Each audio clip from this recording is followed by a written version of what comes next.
1, 2. She's here. Tate. This is an activity given to us by our friends at Bingo Bongo Learning.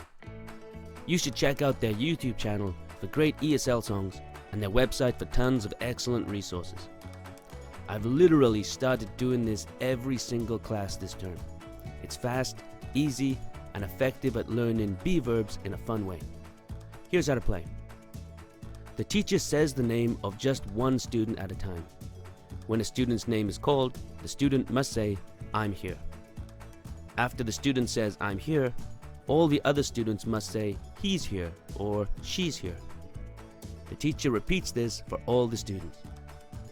To get more practice saying, "He's not here" or "She's not here," the teacher can use fictional names or popular cartoon or game character names. Where's Mickey Mouse? He's not here. Finally, the teacher says his or her own name, and the students must say, "You're here." For even better results, you can download Bingo Bongo Learning's Ask cards.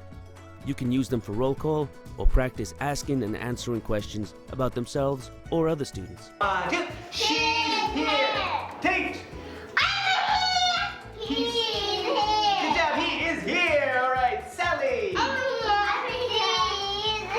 Sally.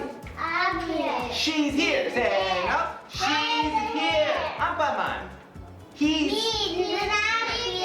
not here. Okay. Welcome, Big John. Welcome, Big John. He or she? She's not here. Okay, Jeremy. You?